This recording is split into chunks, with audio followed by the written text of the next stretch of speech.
Hey everyone, and welcome to a new mini-series here on FF Plus, where we will be having a conversation each week about Amazon Prime Video's new show, The Lord of the Rings, The Rings of Power. But first, introductions. I'm Erynne, one of your hosts and founders of Feelin Film, and joining me for this adventure is a longtime FF contributor and fellow Tolkien superfan, newly Mrs. Erynne Hundley. Erynne, thank Hello, you. howdy. Yes, I am so glad you're here. I am really excited that we get to kind of go on this journey together. It's always fun to podcast with you because we're Erynne and Erynne, and it's just a good kick for people to laugh about. But thank you for reaching out to me and suggesting that we talk about this because I was dying to do so, and I just needed somebody else. You're my yin to my yang. That's not a thing. That would mean we're opposites, so that's bad analogy. But yin and yang also do complete each other. So okay, well, for this podcast purposes, we're going to go with that. Well, quick spoiler alert: we are going to spoil the heck out of both episode 1 and episode 2 of The Rings of Power, and we're new to serial television podcasting. I think we've done some a little bit in the past, if I recall. I think we did some Game of Thrones stuff. I can't remember. Was it Westworld? Yeah, I think we did week over week for the last season, and everybody just got to hear our disappointment. Yeah, that was kind of a bummer season. I think that, that's what I wish we could have gone back in time and done it for like the hype season. No kidding. I was like wondering I couldn't even remember what we covered exactly. And it kind of killed the idea for us. It was like, well, that was a bad experiment, but we're back and we're doing it again. And we're going to kind of stumble our way through this and evolve, and we'll get better as we go. But yes, full spoilers in effect. With that said, hopefully you have checked out the show. It is streaming now on Amazon Prime with your subscription. Amazon, what two? What's the two? The first two episodes. Right now, are streaming now. Third episode will be out on Thursday nights, Pacific time at 9 p.m., I believe, and at midnight Eastern, and whatever the rest of the time zones equate to. Is it back at 9 p.m. now for next week? Yeah, that's what I've read. I don't know for sure, but that's what I've seen so far. Let me see. I feel like, because I know this first week was such a break from the norm of like 6 p.m. and how normally Prime Video doesn't advertise tuning in on that Thursday, because everything up until now was saying 9/2, and then all of a sudden they made a global release for 9/1 at 6 p.m. So I don't know whether or not that's going to be like the trend for the next episodes. They usually don't they usually put it on the app like next episode on this date or whatever? I don't know. The PV app is so different. Yeah, I Googled it because I'm addicted to organization, and so I put every single episode onto my calendar for this show because I was like, this takes priority calendar event, invitees, myself. Everything else in my life is blocked out for that hour of time each week. Yes. But yeah, if we... I trust your Googling then. Yeah, Google it and make sure. But regardless, it will be releasing weekly starting with this next upcoming week of Labor Day and going on for 7 more episodes after that. So I think it's an 8-episode series. And yeah, we're excited. So who are we? We'll start there. What is like our history? Why are we excited to even talk about this show? I'll start by saying that neither of us are scholars in any really shape or form. Like, we definitely have read our fair share of Tolkien. We know the movies and the books to a fair extent, but we are not lorologists and we are not going to get every single detail right. So if you're looking for that sort of literary deep dive, you may not get it from us, but you are going to get some incredible passion. Erynne, what's your history with the Middle Earth and Tolkien stuff?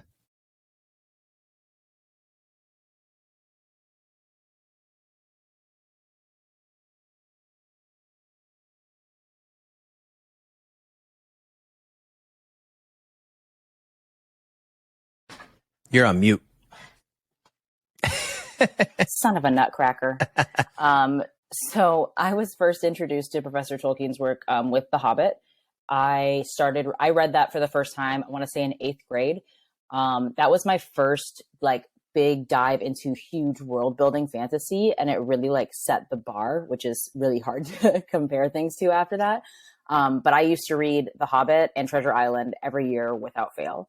I stopped in college when I started having to read a lot more requirements for school. And unfortunately, like I probably read it now once every couple of years, but it's still to this day one of my all-time favorite books. And it's probably the most, or one of the most well-worn and well-loved books on my shelves because of it. I still have the original copy that I got in the 8th grade. So it's something that I've taken with me to house over house, state over state every time I moved. Yeah. That's amazing. Fun fact though, I actually have not read the Lord of the Rings series. My best friend has been egging me to do it for years.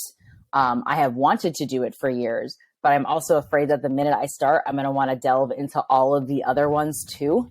And with so many other books on my TBR, I've been kind of like saving them for, you know, like that special time when I'm ready. And I just have to tell myself, like, after these 3, just take a break. So I'm really hoping that I'm going to be able to do it actually after the show ends in October. Okay. So I think the final episode airs the middle of October.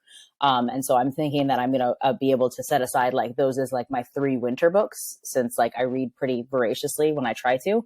So I'm hoping to do all 3 of those at the tail end of this year. But I was very interested in Tolkien's early works and the things that he used to do in college and kind of the iteration of how Middle Earth came to be. So like you said, you know, big Lord of the Rings fans, massive movie fans. You know, I very much love the world that he's created and how rich it is. So yeah, definitely not a scholar, but 100% a mega fan. And an author, right? So yes, you have that tie-in as well. Yeah.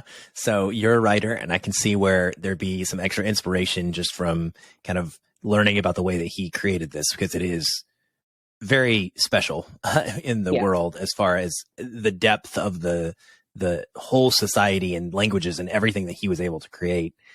I got into it in high school. Similarly, that's when I first read The Hobbit. And it's really interesting to hear you say this, because I read The Hobbit every single year. It is the only book that I read every single year and have of my life. And I'm sure I've, you know, missed a year or 2 here and there, like you're talking about. But for the most part, it is the one book that I come back to. And I have read or listened to it in so many different formats. You know, I think last year I got to experience the Andy Serkis narrated audiobook version of it, which really was just phenomenal. He's a category in and of himself. Like I know we've talked about it in our Facebook, like our Feelin Film Facebook group, but like I could write a thesis paper on the wonder that is Andy Serkis. Absolutely. I can't do audiobooks from a fiction standpoint. I can't be read to. I'm not orally receptive for fiction. But I desperately want to do it. I just know that like I'm not actually going to be paying attention to the book if I'm read to. But I've heard his narrated version is absolutely amazing. It is. And he did the Lord of the Rings trilogy as well. And I've listened to those within the last couple of years, and it's so perfect. He will forever be synonymous now with the works of Tolkien because of his performance, obviously, in the books, or in the movie, as Gollum.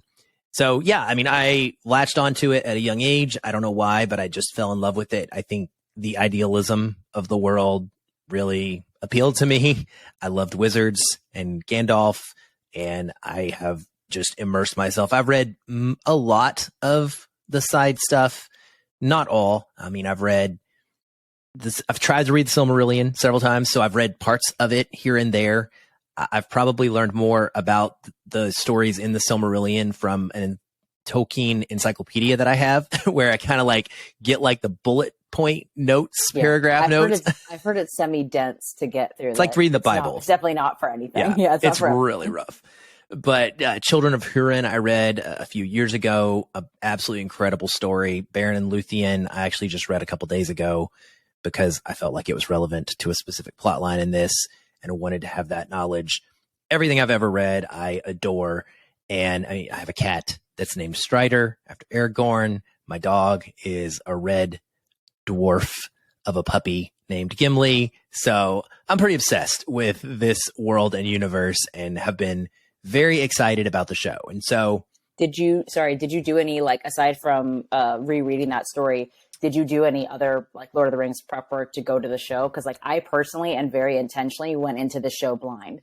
So yes, I've watched Lord of the Rings, the extended edition, a billion times and everything like that. I've watched all the Hobbit movies, but, like, I specifically didn't want to do a rewatch anytime close to the show itself. I started another rewatch of Lord of the Rings after I'd done the first 2 episodes, because then I was all of a sudden like, yeah, let's do this. But I really wanted the show to, like, sit on its own. I wanted the show to, like, not necessarily be like a palate cleanser, but I really wanted to not be comparing it to Peter Jackson while I was watching it. So did you do any, like, rewatch or any, like, world deep diving before you jumped into the show? I failed. So I have the exact same belief as you. I think that's correct. I think that's the best approach, was to not revisit it, right? And like you said, just don't compare it, let it stand on its own. I had tried to lessen my hype for the show. I was never against it. I never participated in any of this sort of. I think all of us tried to come in with a really low bar. Exactly, right? Because like, nothing against the show. Nothing, exactly. Like, it's something that, understandably so, a lot of us are very, very attached to, and we're already emotionally invested in a world that was created.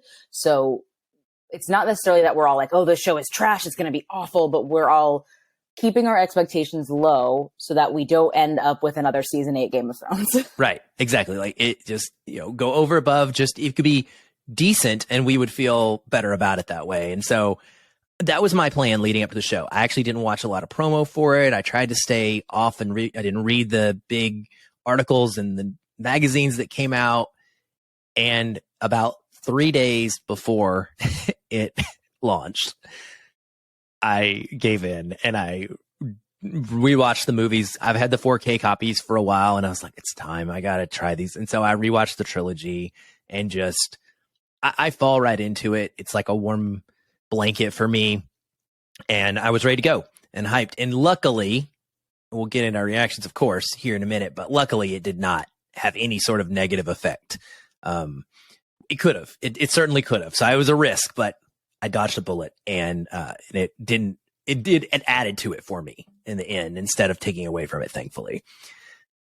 What were your initial thoughts? So, Cal, you just touched on this. Like, we were a little bit reluctant. So the series was purchased or the rights were purchased by Amazon to the trilogy, The Hobbit, the appendices, which a lot of the information is pulled from, the famous appendices to the Lord of the Rings trilogy. And that's about it. Like, they didn't have the rights to the Silmarillion, don't have a rights to the Unfinished Tales, or many other of the side story books that Tolkien wrote set in Middle Earth. And yet they decided right off the bat they were going to do a 5-season run. And the first season, including, I believe, marketing and some of the run-up costs, was like $715 million.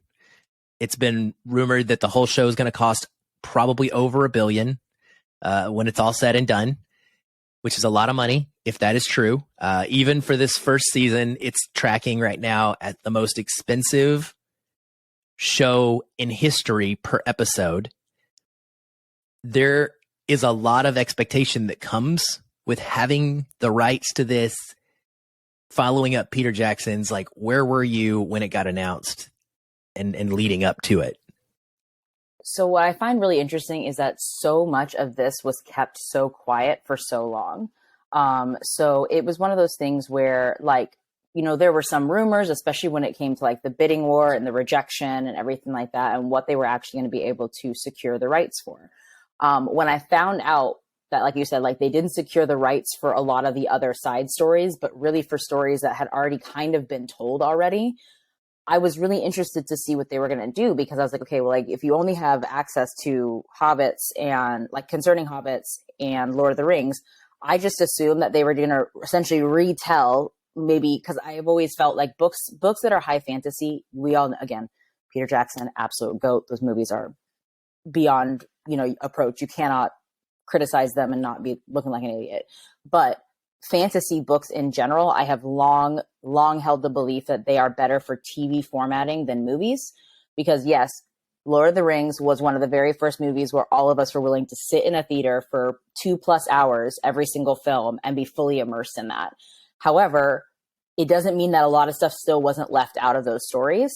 And so I thought, okay, maybe they're going to just do a more in-depth version of what we've already seen on theaters, but include, some of the sub-stories that were left out because they didn't have enough time in film format. Tom Bombadil, And the so- Scouring of the Shire, stuff like that. Exactly. Yeah. So I thought they were just going to do more in-depth stories that maybe didn't necessarily focus on just Bilbo and Sam or just Aragorn. You know what I mean? I thought they were going to really just delve into more of those subplots.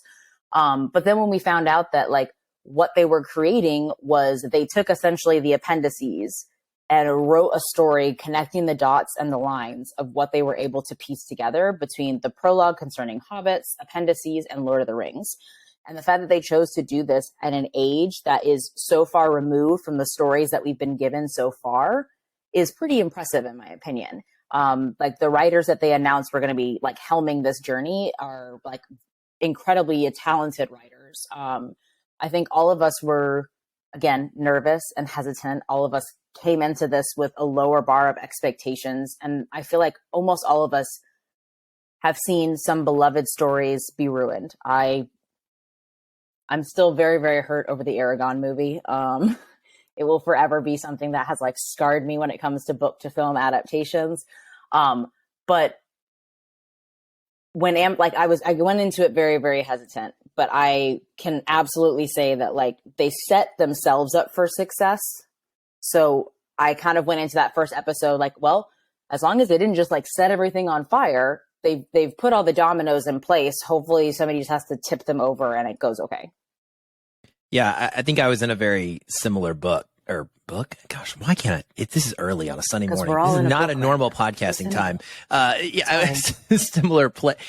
Aragorn is getting a series, I believe, if I'm not mistaken. Did that get announced, or am I imagining things? Oh, it's the same way that we all know. If you follow me on literally any platform, or even if you're in a Feelin Film group, something that I will die over and I will go to my grave defending, aside from the fact that Parks and Rec is better than The Office, is that Avatar: The Last Airbender is one of the greatest TV shows of all time.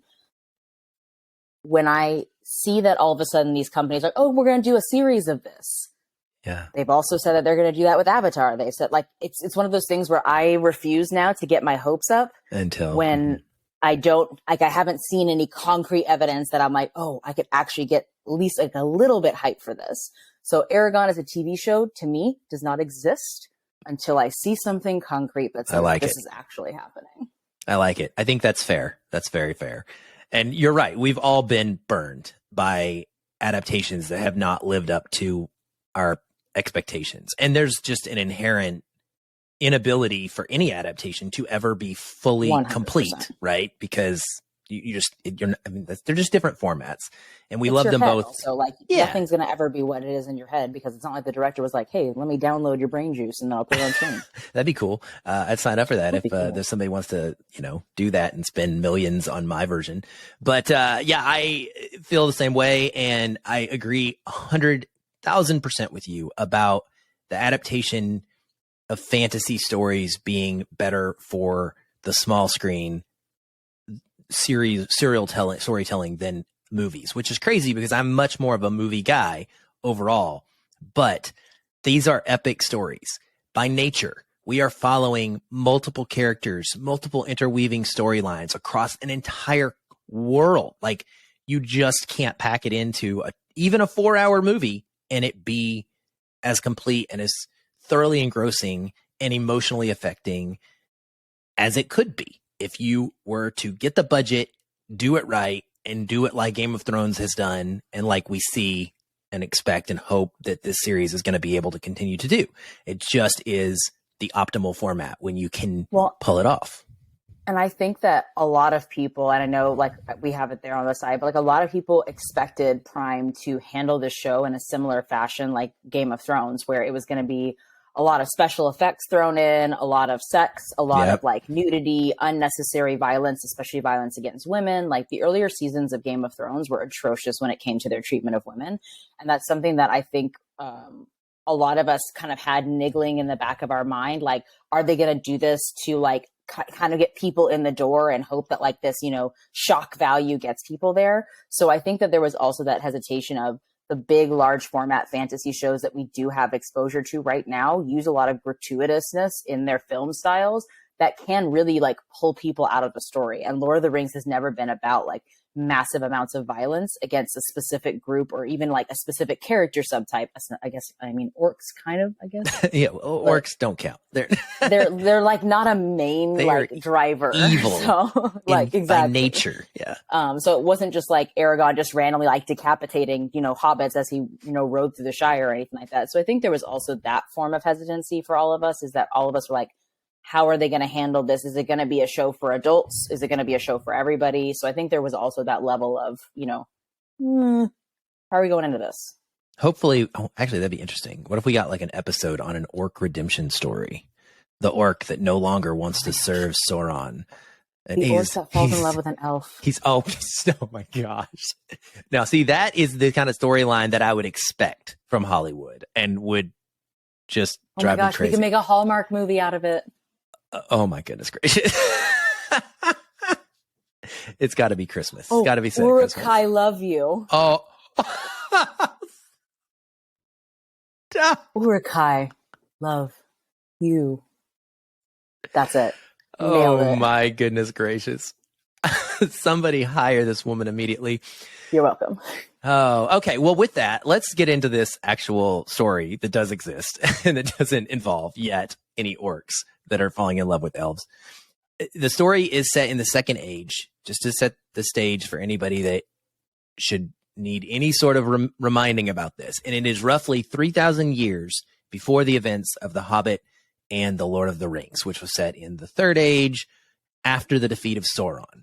So the big kind of topics that this season or this series should be covering is the forging. Sorry, wait.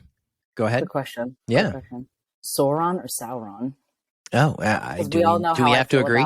I don't know. No, I'm just like, I honestly don't. Is there a correct way? Interesting with like pronunciations in fantasy books, because all of us are all like, well, I read it like this. Like, how many people? Nobody read Hermione's name correctly until somebody came out and said her name is Hermione. That's very true. But like, I think about all of us were so upset about Smaug. Yes. Smaug. Nobody would ever pronounce it that way. It's Smaug. Yeah. Period. But like, I always just find it interesting how people's brains will translate. Like Celebrimbor, I would have never pronounced it that way. Absolutely wouldn't have. I wouldn't have.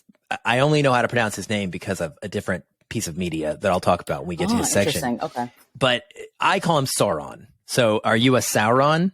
I am a Sauron, yeah. Okay. Well, listen, you're going to hear it different listeners. We're talking about the same person. Sauron. So, yeah. So it's going to cover the forging of the rings. It is going to cover the rise of the Dark Lord, we will just say. It is going to cover the epic tale of Numenor, most likely, which was an island nation of men.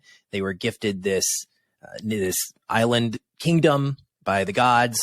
And it's got a tragic story about a fall of civilization, essentially, kind of like Atlantis in a way. So we're probably going to see that. I think we're probably already seeing hints of that in these first two episodes.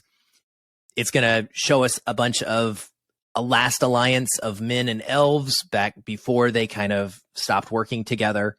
And who knows what else, because like Erynne said, they are able to take these big pieces of story and then fill in the dots. And I think that was one of the main things that is important to accept when you go into watching this show. Most of the criticisms I've read have been about detail, timelines, and very minute type of specific things that people are like, that's not Tolkien. Neither was Lord of the Rings. You mean like black dwarves? Yes. Yeah, we can talk about that. I can't give energy to that anymore. Good for you. Even the Lord of the Rings, though, was completely different. I mean, the structure of the two towers is not the structure that it happens in the books. And people seem to forget that or not know that, even if you're just fans of the movies. Some people just want to be mad about things. They do. And I think I'm excited about them being able to fill in these blank spaces. And it gives them a canvas to imagine stories that would fit within this world. And all you need is people with the passion and the ability to do that. And so far, I feel like the tone, the language to me feels like it fits with what Well, Tolkien maybe wouldn't be what Tolkien did, right? Might not be Yeah. the same story beats, and that's fine, but it fits in the world that he created to me. And I think that's something that a lot of people forget. And I think everybody can say with pure honesty that unfortunately fandoms over the last 5 to 10 years have become really toxic in a lot of ways, in that, like, if you don't do things the exact way that they are interpreting the author wanted versus like, nope, I'm sorry, he's not here. Like, you can't ask him. So how you, like, we just talked about pronunciations, like there are different ways to interpret what people have written. Separately, like there's a conversation happening on Twitter right now where, like, if you see the words tall, dark, and handsome, a bunch of people will say that is a tall white man with dark hair, brown eyes, and like really sharp features. But a lot of people would interpret that also as that is a tall black man with dark hair and dark brown eyes, because they called him tall, dark, and handsome. So how you interpret one sentence can be very different than how another person interprets it, which could also be different than how the author intended it. So, like, to go into this, you have to understand this is not an adaptation. Like, nobody at Prime Video is saying that this is lore, that we are creating this show based off of lore. But the stuff that they did create, they cite. Like, they tell you exactly where they base this information off. Like, if you check out all the X-ray trivia, it cites exactly, like, this is based off of this. I did it first time. So I did it's so, like, it's so in depth. I'd love it. There's so much in there that if you're curious about where something came from, it tells you literally right there. And I think that a lot of fans have to go into this understanding that, like, we're just filling in gaps here. It's not lore. Nobody's saying that this is the Bible of all things that are Tolkien. It's just, we're connecting dots and we're creating new imaginative stories with the materials that we've been given. It's fan fiction. Yep, it is. Well, absolutely, it's fan fiction. And it will eventually amazing. End up where we got with The Hobbit, right? As long as it ends up there with characters in appropriate places, that's the thing. You got 3,000 years to play with. Like, no, the vast majority of these are not going to be alive or in any sort of place, you know, except the elves, probably. Yeah, I was like, you know, couple of the elves or whatever. But you know, it's a total canvas to mess around with, and I love that. The Harfoots one was annoying me too. I would see comments on Twitter about, like, oh, they're trying to be all fancy and not call them hobbits. No, the Harfoot is a literal type of hobbit. Like, there are multiple types of hobbits. And again, it's like people who have never. It's a race of people. Like, all they know must be like the movies. They just know things in a funnel. Yeah. Like, that's all they know.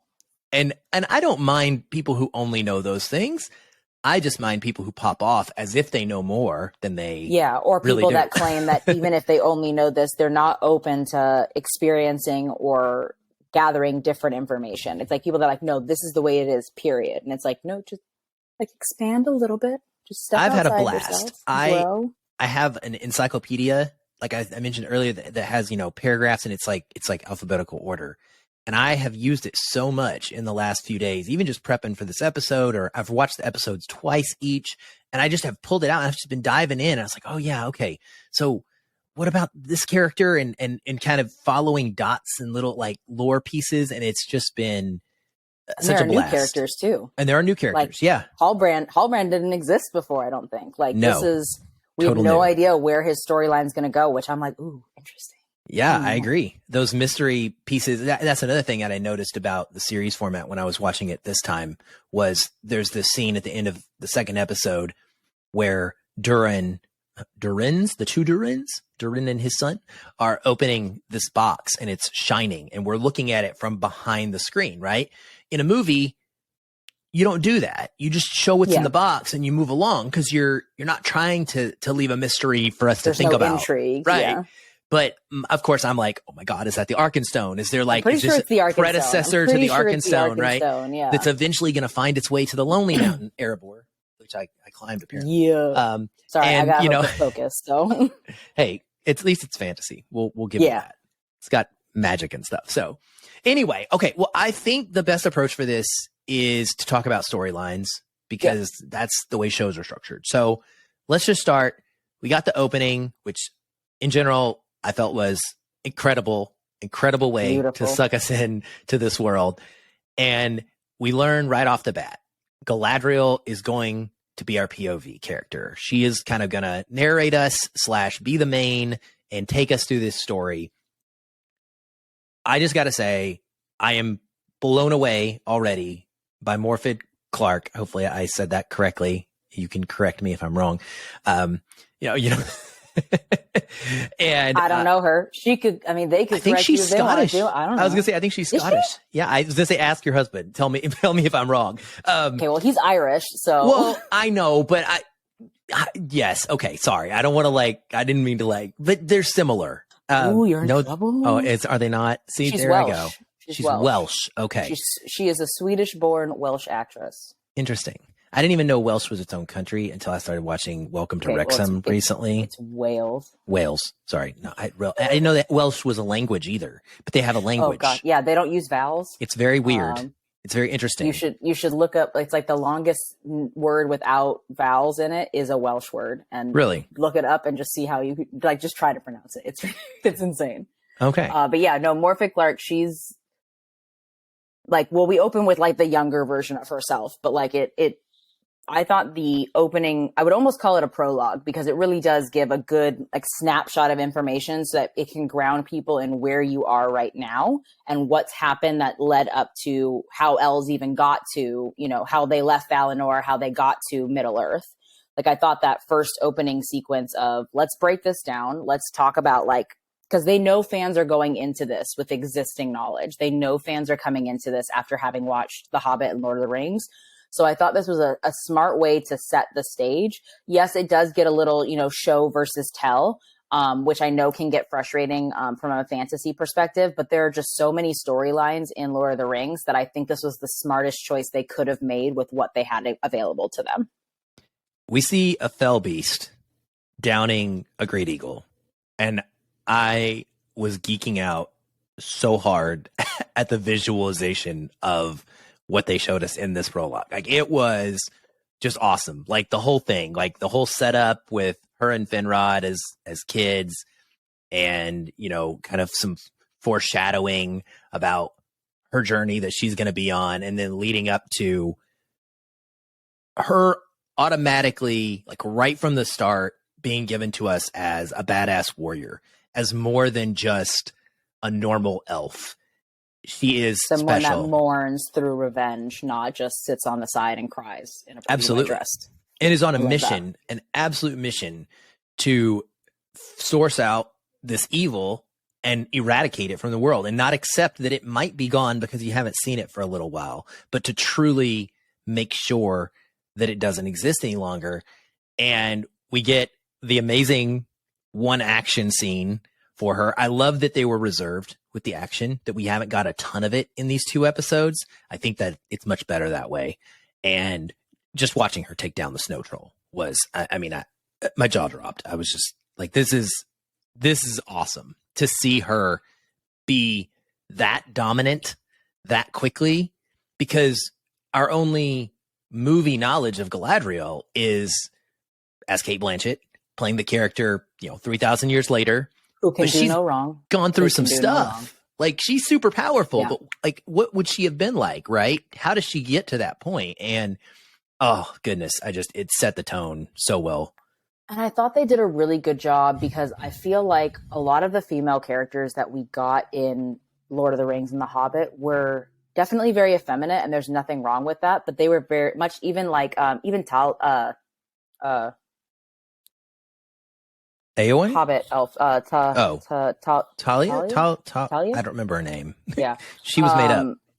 Yeah, but even her, she had this air of romanticism about her, and they were all beautifully portrayed. But what I find very interesting, and I'm sure a bunch of people on the internet are going to call her, names, but I actually find it really interesting to see her portrayal of Galadriel very cold and aloof and much rougher around the edges. She hasn't been softened because she is still grieving. She's grieving and she has a task. And I think it's going to be really interesting to see how this harder, she is cold because there are moments where you're literally dude, show a little compassion. You're trudging through the snow and this chick has fallen and she just wants to take a break. And you're no, we keep going. But I'm excited to see how that becomes the Galadriel that we know in 3,000 years. And so like, I find her portrayal to be significant. I like that it's very different than what we got from Kate Blanchett. Is like, neither one of them is wrong, but I like that we're getting a much younger version of this character that, like you said, has seen some stuff, has to go through her own grieving process for her brother and who she's trying to avenge. And everybody's essentially making her feel like she's a crazy person and that she's, going mad with her own grief, instead of, no, she's like, I know that this is still here. Like, I know that there is still evil present. Like, just let me go find it.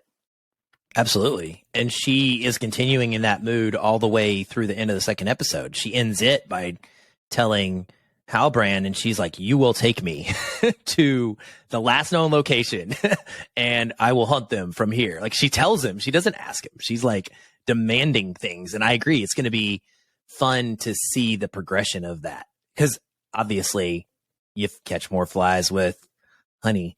And so we'll have to see some, I mean, theoretically, we'll have to see some semblance of, negotiation and the ability to dialogue with people and not be quite so forceful. But like, if we also look at her and, gosh, like, you're right. This is not the best time to like do this, because I cannot remember people's names to like kill me right now. Is it Arondir, the other elf, like the male elf? Elrond is her friend. No, not Elrond. The king? So the silver elf, the one that's in love with the other character. Oh, the Sylvan elf. Sylvan, excuse me. Yes, Sylvan. Arondir. Yes, Arondir, yeah. Mm-hmm. To see like the very big differences in their personalities, but also like, I look at Galadriel and I think elves have been absolutely mistreated by the people of Middle Earth. Like, they came here to help, and like over time that relationship has just waned because the war has just continued on and people are just tired of elves and their, pompous attitudes and everything like that. And so part of me completely understands that Galadriel is like, I don't trust anyone. Like, I can barely trust my people and my friends that are supposed to believe me when I tell them that this is still here. Like, why would I trust humans? And I know that we're going to have to see her chip away at that as the show goes on. So that's going to be interesting too. But like, Arondir has like this much more casual attitude and much more grace for humans, where I feel like Galadriel is going to be like, I will literally chop your hand off if you touch me. And Arondir's like, no, I get it, dude. I get it. Just like, here's a beer. I'm gonna buy you a drink. Like, go sit in the corner. You can steam, you can stew, whatever you want, do whatever you want. But like, we're good. We're good. That's true. He does present himself as much, much more diplomatic so far than she is. And she's going to go through some stuff. I think you're right. I think she's going to have some experiences that probably further turn her off from working with humans. I mean, that's what's going to create great dramatic tension over the course of 5 seasons. We need an arc. So she's going to have to be that way. But I loved everything about it. I think the actress is just doing such great work. There's such a range of emotions that she has to go through, from that driven opening in Forward Waith, which, by the way, in case you were unaware, listeners, that place, the Northern Wastes, the snowy land and that snow troll, that's actually where a bunch of dragons come from, including Smaug. So that's cool. Like, there are probably cold dragons and drakes up in that area. I hope we go back there, because I really liked that. And that's also where a lot of the evil Morgoth's stuff was and kind of spewed out from into Middle Earth. But anyway, I like that her friendship with Elrond is this thing that is blossoming and that we see from the start, because we know that they have a relationship in Lord of the Rings, way down the line. So they've clearly been interacting, and it's fun to see how that plays, because Elrond is very diplomatic. We've always seen him to be that way, and we see the beginnings of that in his character here, because he is like wanting to be this politician. He's serving the king, the High King Gil-galad, and he's very eager to just go along with what the king has said, despite the fact that I think he's presenting to know deep down that Galadriel is probably right, and that giving up on this and just proclaiming that there's a peace when there's no for sure evidence of that is not the right call. But he's trying not to rock the boat. He's like someone running for office, trying to, get his feet wet and then eventually get himself up into this position of power and being able to make decisions. And I liked seeing how their relationship plays out. And I like seeing her reject and choose her own path and not just go to the Undying Lands, which I'm glad that we got to see her almost go to the Undying Lands, because that was gorgeous. That was beautiful. Absolutely. Like, honestly, beautiful. like, everybody obviously knows that this is the most expensive show in history, but I think that they have put the money in the right place, because some of the visuals throughout both episodes, I was like absolutely floored by. And I know I said it before, but like in X-Ray, some of those episodic stills I have like wanted to screenshot and like save somewhere, and I'm hoping that they release them separately, because some of that imagery is just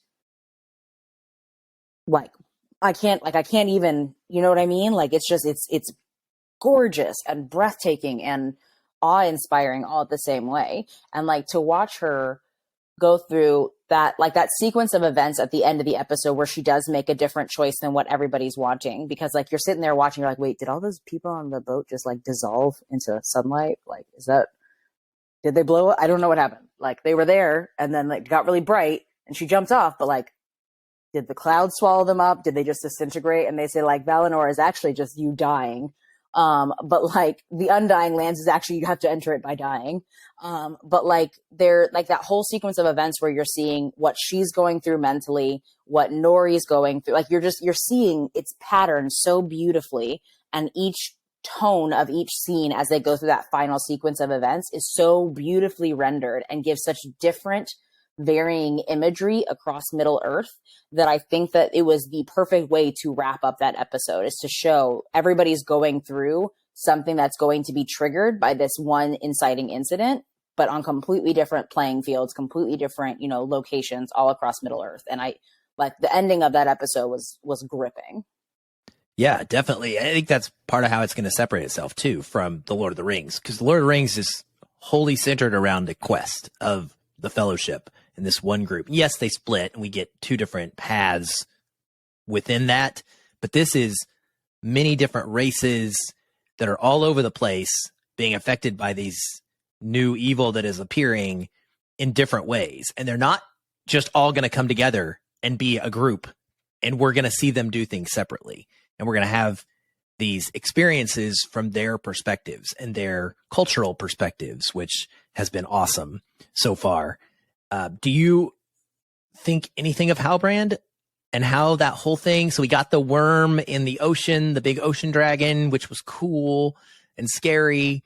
And this is after Galadriel has basically defeated all of Michael Phelps's records in history. Katie Ledecky, Michael Phelps, no match for this woman. This elf has swam across the ocean. Who knows? Actually, we don't know. It could have been like right over the horizon or something. She could have just floated for a while until somebody came It's pretty across funny. Like, you just see her in the middle of nowhere and she's just like, you know, out there just going. But of course, elves have great endurance. But she meets up with these people on a raft. Halbrand's there. Do you have any thoughts about Halbrand and that relationship and how it might play out?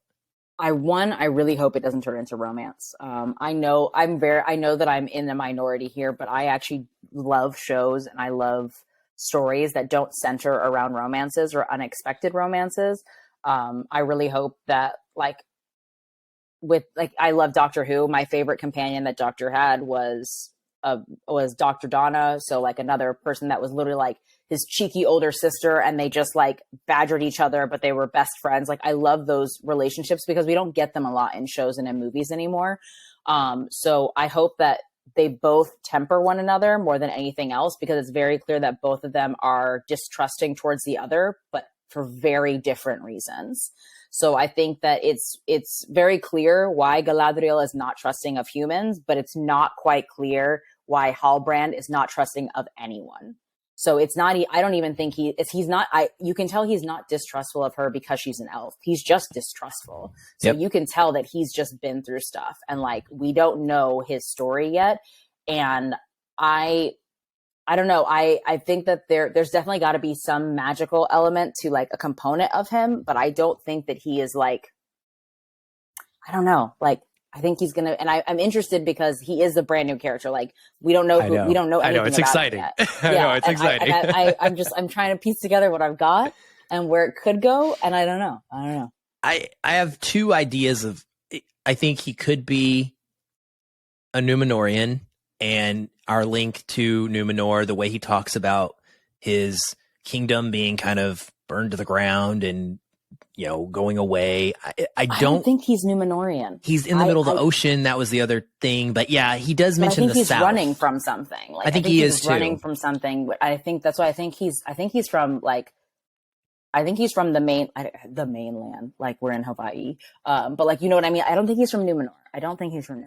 I think he could be a precursor to the men that ultimately become the Corsairs and like the piratey type faction. I also think he could be Sauron, because Sauron famously, there's another character and I don't remember, I didn't write down his name, but he essentially takes this form and tricks Celebrimbor and others into helping him forge the rings and these other things. Like, he is not revealed to be who he is in the beginning. This is before he gets the One Ring made and becomes all powerful and starts completely dominating things.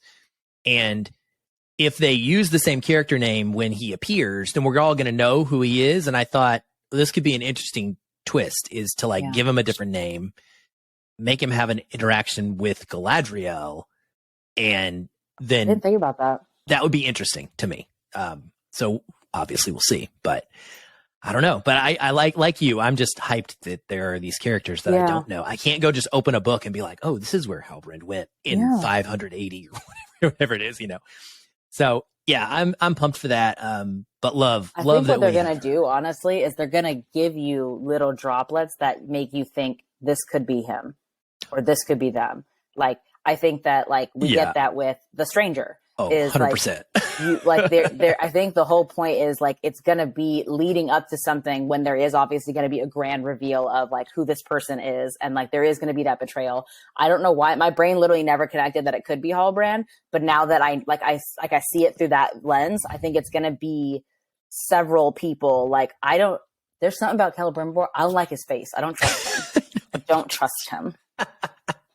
He's a good guy. Him. He was in Downton Abbey. He's a good guy. I mean, that doesn't mean anything. I think that there's just there are these people that separately from a face perspective, I find it so interesting that all the people, as far as I can see in this, with the exception of Elrond, I would not personally have cast any of the elves that we have seen so far.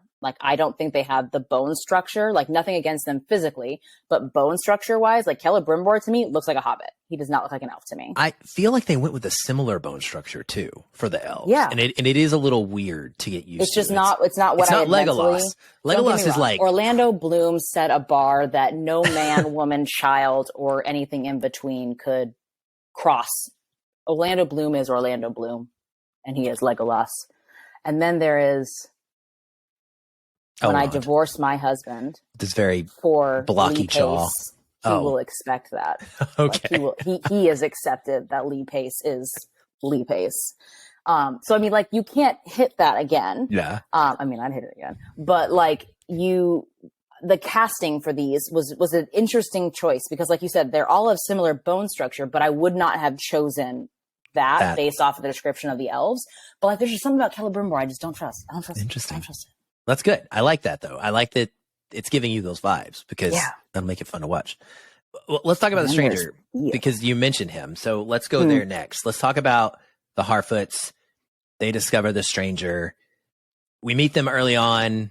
Our two main ones that we're going to be following clearly look like they're going to be Eleanor Brandyfoot, aka Nori, and Poppy Proudfellow. Nori seems to be more of a Frodo-esque, or more like a Bilbo, honestly, like an adventurous. She's curious about the world. I guess that would be more like Frodo. Bilbo kind of got roped into it. Yeah. But I actually think that she's a combination of Frodo and Pippin. There we go. She doesn't think That's things a good way through. to look at it. She is curious, but to her own demise. And then I feel like Poppy is very much Sam, but a more anxious version of Sam, where she's like, dude, can you calm down for 5 seconds? But she's a little more pushy. Yeah, I feel like Nori is a combination of Frodo and Pippin. I like that. I like that a lot. And I liked them. I thought they had good chemistry together. I'm glad that we have a Hobbit creature, a Harfoot to experience. I love the diversity. I know you don't want to get mad about it, but I think it's incredible. Like, they are known to be of darker skin. It literally is in the books that is there. So stop complaining. I think it's cool. I mean, or just stop complaining in general, because it's fantasy. There you go. Yeah. I mean, and it's life, and who cares who people marry and what color they are. Anyway, it doesn't matter. I love it. I just love the diversity in the show altogether. I think it's welcome and phenomenal.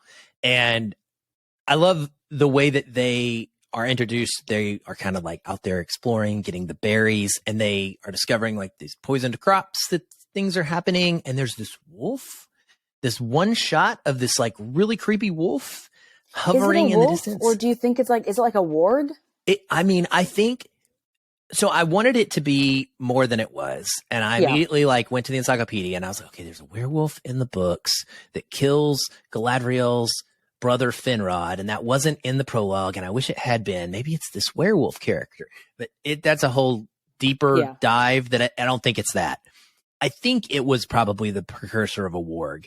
And I think along with the emergence of the orc from the tunnels that we see and these other little elements, what it's showing us is the evil is appearing. These are the creatures. They're slowly starting to come back, and it's just an example of that. I really wanted it to be like something big and bad, but it never came back. It was gonna be like Two Towers style, like attacking people, and I think that is what this show has done very well. Is there's a quiet calm that builds tension, and then it dissolves. So like you're all waiting, like, oh my gosh, I'm gonna have to watch like tiny little heart. And I think honestly, I'm gonna call it the Game of Thrones effect. I think all of us have so much trauma associated with like, I'm about to watch a bunch of like little tiny Harfoots get murdered, that like I was literally sitting there on the edge because I was waiting for the wolf to just start like running into that field and destroying all of the tiny little humans. And oh my gosh, Billy was the cutest thing. She's like, can I eat these berries?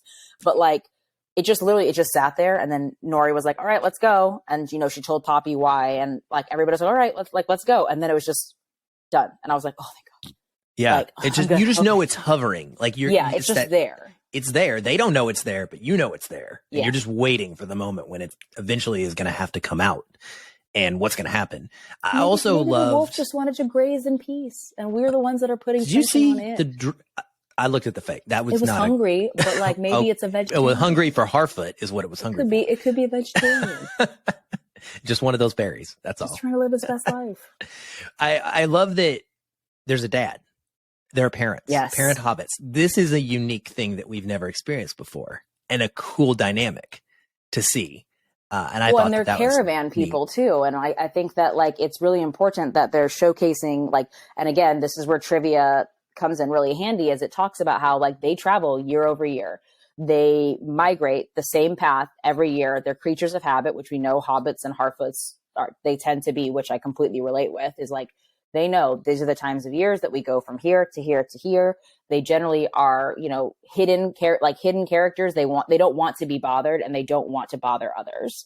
And I think that there's like a quiet comfort in their approach to life. And I love that we are seeing completely different aspects of that approach, because all we really got in the Shire was, here's the inside of a hobbit hole. Here's the outside. I still to this day want a round door. Owen won't let me have one. But like you only got pictures of their life there. You didn't actually get to experience it. And I love that we're getting to experience Harfoot life in small ways that are impactful. Absolutely agree. 100% with that. I think it's just a joy to me and it's what I wanted from the series. I want to spend, a third of an episode just watching hobbits go through experiences in their everyday lives, and learning what that might have been like for them at that time. And so they meet the stranger. Seems like their main storyline is going to be tied directly to this character that falls in a meteor about the time that some of the evil is starting to appear, this massive thing, this naked dude. And it's like, what is he? He's big. He's got, a beard and long hair. In fairness, everyone's big to them. That's true. That's very true. I think the show is definitely trying to make us wonder if it's Gandalf. Right off the bat, there is a rune that he writes at one point It looks like a G. He is in gray. Obviously, his facial features sort of resemble a Gandalf. If you know anything about the Istari, and the Istari are the Maiar race of wizards that Gandalf was one of. You had Gandalf, you had Saruman the White, you had Radagast the Brown. There are blue wizards that we've never seen depictions of before, etc. So he's kind of in that vein. He speaks to fireflies, which I thought was an interesting thing. And murders them. He does. But like, you know how he talks to the moth in Lord of the Rings? He speaks to these small bugs and the moth goes off and gets the great eagle. So and Gandalf is also known to have been like fiery. He ends up with the elven ring of fire on his finger. That's the one that he gets. And he's got like a fiery sword. Like he's kind of like the fire guy. And so I just think it's definitely leading us in that direction, which makes me also then think that that's got to be a feint. So what do you think about this we trust no one. What do you think about this whole mysterious stranger thing that's going on? I agree that they're dropping clues. I don't have enough clues to make a definitive assumption as to what path they're trying to take us on. Because it could just as equally be Sauron. Like it could be a number of other people, a number of other wizards that were once gray.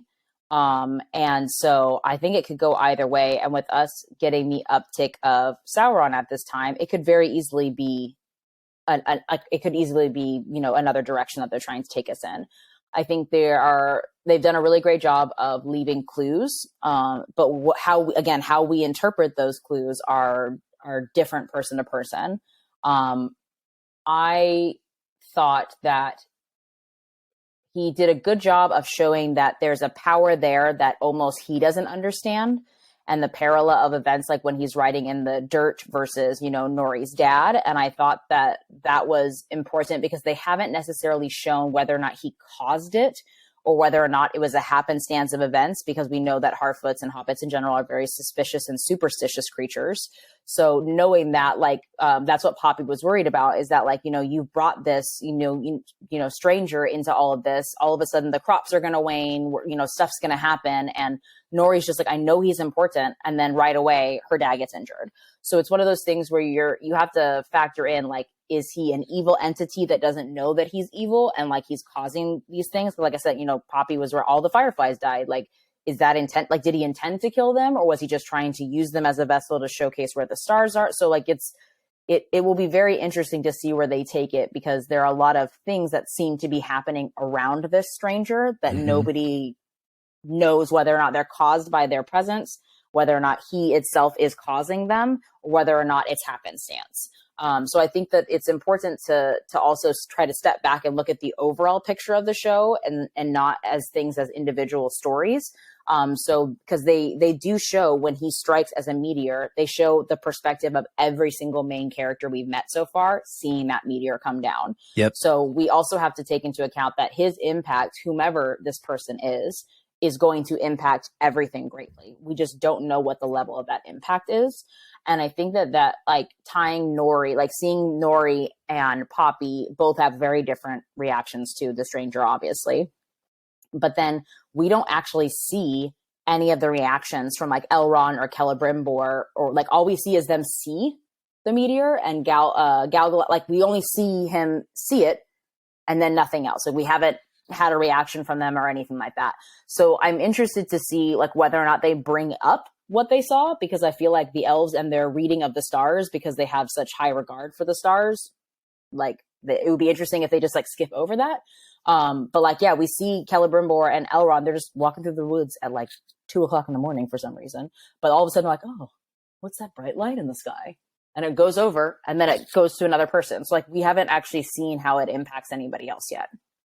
I love what you're saying there, because I think that's so key. Is it's not just about one season, it's about 5 seasons. And this is one thing that gives me such great hope about the series, is knowing that they went into this with a beginning and an end. I hate serial storytelling that makes it up as it goes, because you just inevitably Game of Thrones. Yeah, like that's what happened, right? We ran out of material, and that's when it started to falter because they were trying to figure it out as they went. They figured the story out first. Now they're making it, and I think that that's going to serve them well. And so The Stranger is definitely going to be a long-term thing, and it seems to me like it will be one of those unifying plot points that eventually will be able to bring our characters together in some way. And I love it. I love the mystery of it. I love that I have spent 2 or 3 days poring over appendices and this encyclopedia, trying to figure out any possible clue to who this guy could be, what it is. And the fact, knowing full well while doing that I probably would never figure it out because that's the point. And yet I enjoy the journey, right? It's the joy of the journey. That's all Lord of the Rings is about, though. It's all about the journey. Yeah. And I think that, like, I feel like the end of the first season is going to be at least 2 of these storylines intersecting. Like, I don't know if it's going to be like Nori and them run into, you know, Halbrand somewhere, or like Nori and them come across like an orc that's coming out of, you know, somebody else's floorboards or something like that. Like, I think that the end of season 1 is going to be an intersection of two of these main character storylines. Yeah.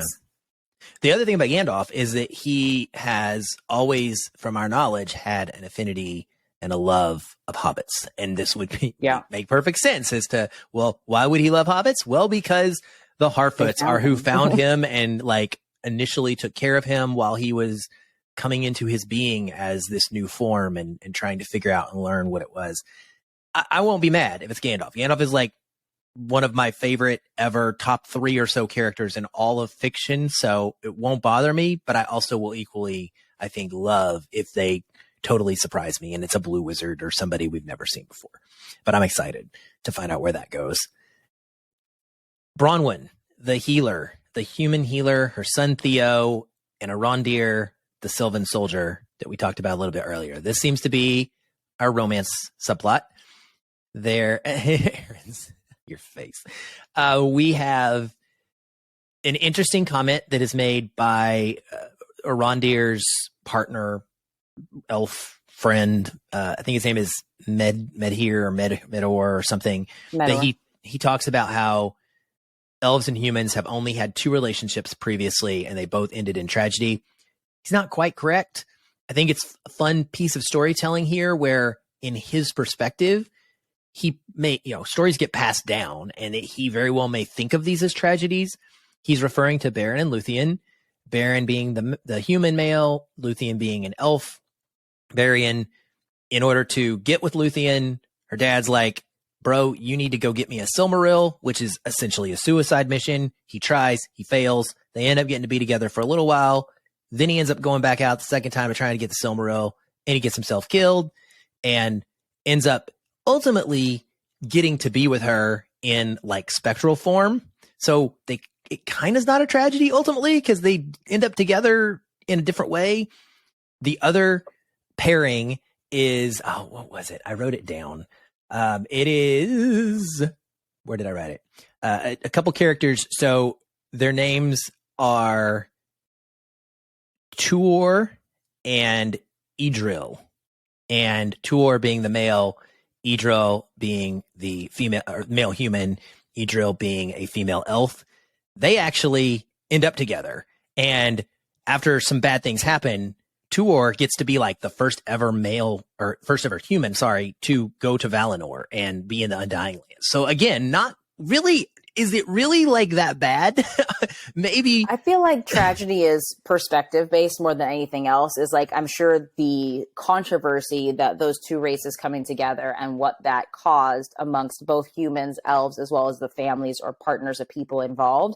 That's where the tragedy comes in. This is the lasting impact of what that romance did. And like, even if people don't end up together, like, even if he had gone off and not died, but like came back and like was still unsuccessful, like them still being together and the weight of his love to try to even do those things for her, that is not tragic to some people, but other people might see it's tragic because it's just doomed to fail. So I think saying something is tragic is all about perspective. You kind of rolled your eyes at the romance mention. So is that because of your general just necessarily dislike of it, forced. Or okay? Yeah, I just felt like it felt like they wanted an unexpected romance within the show. I don't think it's necessarily any like, I don't think it's due to anybody's acting abilities or anything like that. It just felt somewhat out of place, but it could just feel out of place because we only have 2 episodes. It's like, we don't have enough background for it to feel like it's fleshed out in any way for me to actually put weight behind it. It just feels like their quote unquote romance is just stealing glances at one another and occasionally touching each other's hand. We all know that elves move slow because time means nothing to them. So it's been like, it could have been 50 years that they've known each other, and Arondir finally was just like, hey, and now she's like, I love you.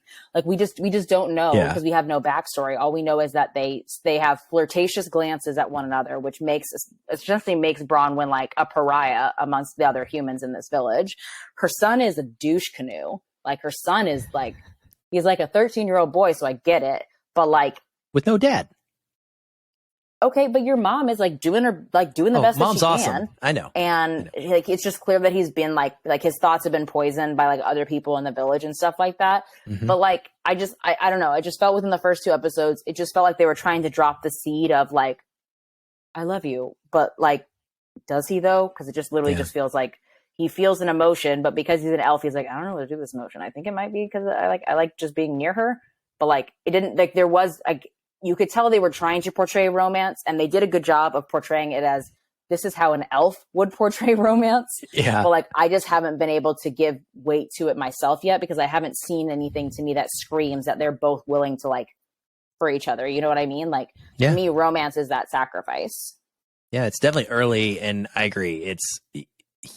There's no chemistry yet between them. Yeah. That's what it feels very cold and just calculated and not, which again, elf, sweet. So not fully like saying, not discounting it by any means. I just haven't seen something that I'm like, oh yeah, I want to cheer for them. Like I stand this. Like, our comparison in cinematic terms that we have is Arwen and Aragorn, but like, they've been in love for hundreds of years when we meet them. Well, and Aragorn is also not like just a regular human. So yeah, like, it's all very much, it's a very different portrayal. This is like the beginnings. And so I do hope we grow into it. But they definitely feel like that's a common, and I like that storyline in general being a part of the show. I think it's important to explore that a little bit further, and it also gives you a reason to bring in. I mean, you're going to have the racism of humans and elves. It's a big deal. I have a theory that I can't get out of my head. So Bronwyn, the entire show, and I told you I watched both episodes twice now. Second time, I literally was like pausing. Yes. Yeah. You're doing the thing. I'm sorry. So I don't know. I forgot people can't see me, but like, she's got the headband. She's got the headband. I saw it the first time I watched it, and I was like, never, ever a scene without the tips of her ears covered. Her son is shaggy haired, and we never ever see his ears the entire show. And there's comments about his dad having run off, and no one knows who he is or what he is. All we know of her is that she is a healer, and that is her talent. And that is a very elven specialty. I'm absolutely convinced that she is an elf. I think she's a freaking elf, right? But I think she was an elf that was in love with a human. And I think this is going to, exactly, right? Which I think then if that is how this goes, I think it will all really become interesting with Arondir, because then we're going to feel like flip betrayed, and he's absolutely. Like, what? But I'm also like, you're an elf. Your like sense of perception should have been like, chick is always wearing that dang headband. That's true. Never takes it off. Like, maybe just pay a little bit more attention. Like, you can't really be that shocked. I'm sure elves smell differently than humans, and like, their hearts beat at a completely different rate. So I'm like, if you have these hyper, vigilant senses, and all of a sudden you're like, what? Like, I'm going to feel like that. I'm like, okay, so you're not a good elf then. Like, you just showed up for work one day. You're a bad soldier elf. Yeah. And I think Theo is short for something. I think his name's going to be like Theondril or something different, and that they shortened it in order to like live amongst these humans. But when we leave the show with their plot line, she tells the humans, also, she's a badass. Yeah. That did not feel very human to me. She like slams the orc head down after they cut it off somehow. And she's like, we're going to the elf town. It did still feel human to me, only because of how they treated her before she went home and got that. So she was literally like, listen the F up. Like, y'all didn't want to believe me, so do you believe true. me now? Like, she's just fed up at this point. Like, she's like, Yeah. I tried to help you, and I almost lost my life and my son's life in the process. So do you believe me now? Absolutely. Yeah, we don't know how long, if she is an elf, we don't know how long she's been in this human community. I mean, she could have been there for a long time. Maybe she kind of pulled not necessarily a Galadriel, but like maybe she kind of pulled a thing where like she was supposed to go home, so she's in hiding from something, and Arondir knows that, so he has to keep up the facade that she is a human. So like that could be interesting. Medor is never near her. He just knows that he's like peeping on this, human at this village. So maybe like Arondir is aware that she's in hiding, and like nobody can know that she's an elf and that she's had to live amongst humans. And that's why Theo's also like super resentful, is that like he doesn't get to have a normal life. He has to live in hiding in some way or another. And so he's like, hey, let me check out. She's probably hiding from the dad. Who's the dad, right? The dad's probably like, maybe he's a bad elf. Ooh, I don't know. Okay. I'm excited to find out where that goes. Yeah. The other part of that is obviously the son Theo. He finds this hilt of a sword or something, some artifact of clearly Sauron's magic. It's got his rune on it. It lights up with fire at the end, and his blood like goes toward it, and it is a symbol of evil. And so he is another interesting twist that I wonder how that's going to play into like him and this artifact. Is it going to corrupt him? And if it does corrupt him, what's going to happen there? But I like that additional part of that storyline, that it's not just like, oh, here's a subplot romance. Yeah. And that's all it is. There's more to it. So that was good. And then I guess we have the other big plot line is Elrond, who is sent by Gil-galad to meet your favorite character, Lord Celebrimbor, who you think is a gorgeous man. And Celebrimbor is a legendary elven smith who is famous for having helped Sauron, unbeknownst to him, forge the Rings of Power. He's not known in the series for doing that, but he's known in the lore for doing that. Yeah, not yet, but like Tolkien fans, right? Ultimately, he's deceived and does this, and then Sauron secretly imbues the rings that he makes with this magic that then ties them to the one ring that Sauron makes, which obviously controls them overall. So he's very important, very powerful as far as his smithing skills go. I geeked out because there are two video games that came out in the last decade called Middle-earth: Shadow of Mordor and Middle-earth: Shadow of War. And they are like action adventure games where you're this character who is a human ranger and you're trying to avenge your dead wife, and you're basically out murdering orcs. That's the plot line. But what happens is Celebrimbor is like a specter, and he joins you. He becomes part of you, and you actually have his power in you. Like, so he's like, you go into this form where he is actually helping you accomplish things. And his storyline, he has a tragic storyline as well. He hates that he did this, and he wants revenge for having been deceived and his family being we don't want to give people too much backstory. Okay. We want them to because it could be different, and it could be different. Yeah, it's like we want to let them share experience. Yeah. I geeked out because I was like, I have experience with this character, and so I'm so jazzed to see where he goes. And when he is introduced to Elrond and he's talking about it, he's like, yeah, we need to build this giant tower. There's but he comes up so pompous. Like, he absolutely. He comes up and he's like, hey, what's up? Yeah, I know I'm a big deal, but I also feel like nothing I've done has been super worthy. And I'm like, okay, but you already know that it has. So you're just doing like, there's just something about him. I just don't like it.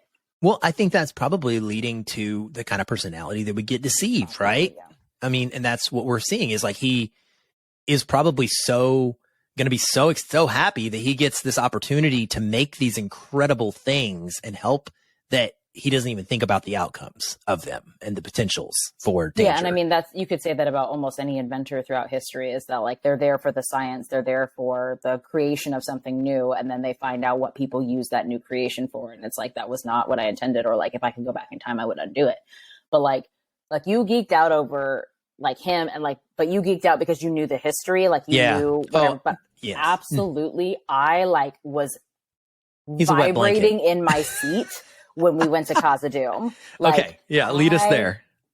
Okay, so like that, not only just walk up to the mountain, but like that almost like password, no pat, like that moment, I was literally like, oh my god, like I'm dying. But like the challenge that he issued, like that whole sequence of events, I can't think of a better way. And I don't even want to say a more human way. Like, I'm saying a more human way because I am human. But that emotional scene where he's telling him, like, it's 20 years to you, but like, you missed my life. Like, you missed things that happened that I wanted to talk to my friend about. And you just cast it off because you were just like, oh, it's 20 years. Like, oh, has it only been 20? Like, yeah, but elves, okay, I get that you experience time differently, but like, you missed some major core events. Part of me wanted to be like, well, like, one, did you actually like invite him to those things? Or was he just supposed to like know about them metaphysically? Like, were you just thinking really, really hard and you wanted Elrond to show up? Or like, did you send him a formal invitation? But like, it's one of those things where I like that whole sequence, and also just the artistry and the beauty of what is Khazad-dûm. Like, oh my gosh, they did it so well. Meeting Disa, seeing his children, like their whole home that's in the mountain. The challenge in and of itself was well done because, let's be honest, we all know Elrond could have kept going. Like, absolutely. We know he absolutely like threw that to end it because he cared more about like speaking with his friend than he cared about winning the competition. And Durin's reputation and knows the importance of that. He would have lost everything. And so he knew that it was his into the mountain to figure out why his friend wasn't essentially, why are you not taking my calls? I like that whole sequence of events. I was like beside myself with glee in. Like, I have long loved the dwarves more than anything else, which is why I think I was drawn to The Hobbit. But like the whole sequence of events, even like the moment with the Arkenstone and everything like that. And I can never remember his name, but the guy that plays King's voice, he's in Harry Potter too. And every time I hear his voice, I'm always just like, oh, you're going to be bad in some way. I know you're going to F somebody over at one point or another. Just like, it's just who you are as an actor and character. But like, to see those small interactions, to see that there was the dropped hint of like, no, like Elrond doesn't know anything. Like, why would he be here for whatever this sparkly thing is? But we also don't know if that's what he was hinting toward.